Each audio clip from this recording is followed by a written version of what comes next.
Hello दोस्तों, आज हम देखेंगे डिस्कवरी ऑफ न्यूट्रॉन को। इससे पहले आपको पता है कि एटम के अंदर प्रोटॉन भी डिस्कवर हो चुका है और इलेक्ट्रॉन भी डिस्कवर हो चुका है। ये दो चीज़ें डिस्कवर हो चुकी थी और 1920 तक ये माना जाता था कि एटम के अंदर दो स्मॉलेस्ट एटम से भी स्मॉलेस्ट पार्टिकल दो कौन से होते हैं, एक प्रोटॉन होता है और एक क्या होता है, इलेक्ट्रॉन होता है। लेकिन रदरफोर्ड ने 1920 में दोस्तों ये बोला था कि अगर हम सिर्फ ये बात मान लें कि एक एटम के अंदर सिर्फ प्रोटॉन पॉजिटिव में लिख देता हूँ और इलेक्ट्रॉन है, तो उसका एटॉमिक मैस आप एटम का एक्सप्लेन नहीं कर सकते। सिंपल सी बात थी, वो कह रहा था कि आप इसका एटॉमिक मैस एक्सप्लेन नहीं कर सकते, किसी भी एटम का आप मैस इन दो चीज़ों की बिना पे एक्सप्लेन नहीं कर सकते। कोई और चीज़ भी मौजूद होगी जो इसका एटॉमिक का कंप्लीट एटम का एक मैस बनाती है।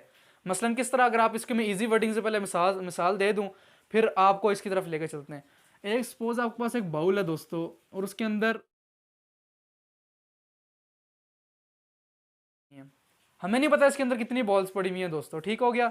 हम अभी तक हमने सिर्फ इधर इसमें से दो बॉल्स डिस्कवर की हैं, बॉल नंबर ए और बॉल नंबर बी हमने डिस्कवर की है। बॉल नंबर जो है हमें पता ही नहीं और कौन सी कोई है या नहीं। इसको हमने प्रोटॉन पॉजिटिव का नाम दे दिया, इलेक्ट्रॉन नेगेटिव। तो अब जब इस टोटल बाउल का हम किसी जगह मैस करते हैं जाके, सपोज वो आता है 30 आता है इसका टोटल मैस, और हमें पता है कि इसमें से दो चीज़ें फाइंड हो चुकी हैं। एक क्या हुई है, बॉल नंबर ए और बॉल नंबर बी। जब हम बॉल नंबर बी का अकेले में जाके मैस करते हैं तो उसका मैस आता है 10, और बॉल नंबर बी का जब हम मैस करते हैं उसका भी आता है 10। तो यहाँ पे अब दोस्तों आपको पता है कि जो हमने तो बोला था कि जो बाउल के अंदर सिर्फ अभी हमने दो बॉल ही फाउंड की हैं, तीसरी हमें मिली नहीं है, हमें नहीं पता तीसरी है भी या नहीं। इन दोनों का सम आता है 20, लेकिन एक्चुअली जब पूरी बाउल का हम सम करते हैं तो वो आता है मैस, उसका आता है 30। तो कोई चीज़ मिसिंग थी यहाँ पे। उसी तरह यहाँ पे एटम के अंदर हमने दो चीज़ें डिस्कवर की थी। तो एटॉमिक मैस क्या होता है, सम ऑफ प्रोटॉन एंड न्यूट्रॉन, आज की जो डेफिनेशन है एटॉमिक मैस की। तो रदरफोर्ड ने 1920 में कहा था कि एटम के अंदर प्रोटॉन और न्यूट्रॉन इलेक्ट्रॉन अगर हम सिर्फ बोलें यही दो हैं तो उसका एटॉमिक मैस आप एक्सप्लेन नहीं कर सकते। दोस्तों बहुत ही आसान था, मैं उम्मीद करता हूँ समझ आ गया होगा। तो उसके बाद फिर इस पर एक्सपेरिमेंट होना शुरू हो गए थे। इसके अलावा और कौन सा पार्टिकल एटम में मौजूद है। हम दोस्तों हम देखते हैं जेम्स चैडविक का एक्सपेरिमेंट जिसने प्रूव किया था न्यूट्रॉन को। इसने क्या किया था कि इसने पोलोनियम का दोस्तों सोर्स ले लिया था। पोलोनियम, आप पोलोनियम पीरियोडिक टेबल में देख सकते हो कि एलिमेंट है, इसने उसका सोर्स लिया था। इसकी स्पेशल प्रॉपर्टी दोस्तों ये है कि इससे अल्फा रेज प्रोड्यूस होती हैं। अल्फा रेज क्या होती हैं, डबल पॉजिटिवली चार्ज पार्टिकल, जिसको हम हीलियम बोलते हैं, हीलियम He4 एटॉमिक नंबर 2 इसका दोस्तों, ये इससे प्रोड्यूस होता रहता है। कितना आसान था। इसमें से सिर्फ जो पोलोनियम उसने जो एलिमेंट लिया था उससे ये प्रॉपर्टीज किए थे कि उससे हीलियम या अल्फा पार्टिकल्स प्रोड्यूस होते रहते थे। जब अल्फा पार्टिकल्स प्रोड्यूस होते रहते थे, इसने मेन काम किया क्या था, उसने उसके रास्ते में एक बेरिलियम का आप देख लो, उसने एक रुकावट खड़ी की थी, बेरिलियम उसके सामने उसने रखा था। अब जब रेज इससे जो निकल रही थी, अल्फा पार्टिकल्स जो निकल रहे थे, जब उनने जाके इसको टकराया दोस्तों, जब इनके आपस में टकराव हुआ है दोस्तों, क्या हुआ, इनका टकराव हुआ है, when they strike with each other, जब इनके स्ट्राइक हुए आपस में, तो इसमें से कोई स्पेशल काइंड ऑफ रेज निकली थी जो इस डिटेक्टर में डिटेक्ट हुई थी। स्पेशल रेज निकली थी जो डिटेक्ट हुई थी। तो उन रेज में कोई भी दोस्तों चार्ज नहीं था। जो रेज यहाँ तक आई थी, मैं एक्सप्लेन करता हूँ रेज थी क्या। जो रेज यहाँ तक निकल के आई थी, वापस एक बार रिपीट कर लेते हैं, बहुत ही आसान एक्सपेरिमेंट था। इसने पोलोनियम का एक सोर्स लिया था दोस्तों, वापस एक बार इसको देख लेते हैं। उसने जेम्स चैडविक ने पोलोनियम का एक सोर्स लिया था जिसमें पोलोनियम की प्रॉपर्टी ये है कि इसमें अल्फा पार्टिकल्स प्रोड्यूस होते रहते हैं। अल्फा पार्टिकल्स क्या होते हैं, हीलियम को बोलते हैं। ये इससे प्रोड्यूस होते रहते हैं, मैंने रेड में शो कर दिए लाइन में, ये इससे प्रोड्यूस होते रहते हैं, तो प्रोड्यूस होते हैं। इसने क्या किया था, इसके सामने इसने बेरिलियम की प्लेट रख दी थी, बेरिलियम रख लिया था इसने इसके सामने। जब भी रेस जाके जो अल्फा पार्टिकल्स थे, जब इनने जाके इनकी आपस में स्ट्राइक किया इनके साथ, इसने बेरिलियम के साथ, दोस्तों हम देखते हैं जेम्स चैडविक का एक्सपेरिमेंट बहुत ही आसान था जिसने न्यूट्रॉन की प्रेजेंस को प्रूव किया था।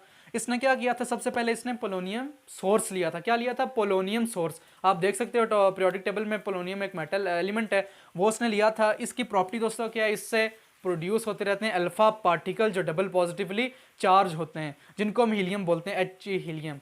आप ये भी देख सकते हो पीरियोडिक टेबल में, ये इससे प्रोड्यूस तो होते रहते हैं। तो आगे उसने किया क्या था, आगे उसने जो प्रोड्यूस हो रहे थे, जहाँ से इनका जो पाथ है, जहाँ से प्रोड्यूस होके जाते हैं आगे की तरफ, उसके रास्ते में इसने बेरिलियम रख दिया था दोस्तों। क्या रख दिया था, बेरिलियम। जब भी इनने जाके बेरिलियम के साथ ये टकराएं तो कुछ स्पेशल जो मैंने ब्लू लाइन में शो की है रेज प्रोड्यूस हुई है दोस्तों। क्या चीज़ प्रोड्यूस हुई है, रेज, जो हाईली पेंट्रेटिंग थी। पेंट्रेटिंग मतलब एक चीज़ को क्रॉस करके गुजर रही थी। तो वो यहाँ पे डिटेक्ट हुई थी इस डिटेक्टर में। तो डिटेक्टर ने बताया था कि कुछ रेज रेडिएशंस निकल के आ रही हैं। बहुत ही आसान था, एक बार रिपीट कर लेते हैं। उसने पोलोनियम सोर्स लिया जिससे अल्फा पार्टिकल्स निकलते हैं। अल्फा पार्टिकल्स ने जब जाके बेरिलियम पे स्ट्राइक किया तो कुछ ऐसी स्पेशल रेज निकली हैं जो डिटेक्ट हुई आगे डिटेक्टर में जाके। डिटेक्टर ने बोला कुछ रेज निकल रही हैं, और रेज मजे की बात दोस्तों क्या थी, उन पर कोई चार्ज नहीं था। इस वजह से उन रेज को हमने बोला था ये न्यूट्रल रेज हैं, यानी इन पर कोई चार्ज नहीं है। तो ये जो न्यूट्रल रेज हैं दोस्तों, ये जो इन्हीं को हमने बोला था न्यूट्रॉन। दोस्तों अब हम देखते हैं इनकी प्रॉपर्टीज को। प्रॉपर्टीज बहुत ही आसान है। पहली प्रॉपर्टी क्या है कि फ्री न्यूट्रॉन, जो फ्री न्यूट्रॉन होता है एन न्यूट्रॉन, वो डिके करता है, यानी वो डिके कर देता है, आगे टूट जाता है एक प्रोटॉन में, उसके साथ साथ इलेक्ट्रॉन में और साथ साथ न्यूट्रिनो में। इन तीन चीज़ों में जो फ्री प्रोटॉन होता है ये डिवाइड करता है। न्यूट्रॉन की उसकी प्रॉपर्टी है। दूसरी property they can not ionise gases, ये गैस को आयनाइज नहीं कर सकते, यानी चार्ज पार्टिकल इस तरह किसी गैस के साथ स्ट्राइक करके उसमें से चार्ज पार्टिकल क्रिएट नहीं करते। दूसरा पॉइंट। तीसरा they are highly penetrating particles. Highly penetrating मतलब ये आप इसके आगे रुकावट खड़ी करोगे ज़्यादातर ये उसमें से पास थ्रू कर जाएंगे, पेंट्रेट कर जाएंगे। इनकी पेंट्रेटिंग पावर क्या है दोस्तों, ज़्यादा। ये भी बहुत आसान था। आगे चलते हैं। आगे क्या कह रहा है, फास्ट न्यूट्रॉन्स जो होते हैं, जो न्यूट्रॉन 1.2 मेगा इलेक्ट्रॉन वोल्ट की स्पीड से ज़्यादा स्पीड में चलें या इस स्पीड से चलें, उनको हम बोलते हैं दोस्तों क्या, फास्ट न्यूट्रॉन। ये भी हो गया। आगे देखते हैं स्लो न्यूट्रॉन को। स्लो न्यूट्रॉन क्या होते हैं, जो बिलो 1.2 मेगा इलेक्ट्रॉन वोल्ट की स्पीड से चलते हैं। ये भी बहुत आसान था। आगे देखते हैं not deflected in electric field and magnetic field. जो न्यूट्रॉन होते हैं क्योंकि इन पर कोई चार्ज नहीं होता, तो ये ना इलेक्ट्रिक फील्ड में डिफ्लेक्शन शो करते हैं ना मैग्नेटिक फील्ड में। ये भी बहुत हो गया क्लियर। आगे देखते हैं can knock out proton from water, paraffin and cellulose. जब वाटर, पैराफिन, सेलुलोज है, इसमें से ये प्रोटॉन को निकाल सकते हैं, यानी जब स्ट्राइक करेंगे तो उसमें से प्रोटॉन निकल आएगा from water, paraffin and cellulose. आगे चलते हैं। जो आगे एक और इंपॉर्टेंट पॉइंट है कि स्लो न्यूट्रॉन्स जो होते हैं, जो 1.2 मेगा इलेक्ट्रॉन वोल्ट की एनर्जी से स्पीड से कम चलते हैं, वो ज़्यादा इफेक्टिव होते हैं। जितने आगे रिएक्शंस आते हैं उनमें ज़्यादा ये इफेक्टिव होते हैं। तो उम्मीद करता हूँ दोस्तों ये इसकी प्रॉपर्टीज़ भी, इसकी डिस्कवरी भी आपको समझ आई होगी। और अगर किसी चीज़ में मसला हो आप पूछें कमेंट्स में, मैं इसका रिप्लाई करूँगा। अगले लेक्चर तक के लिए खुदा हाफिज़।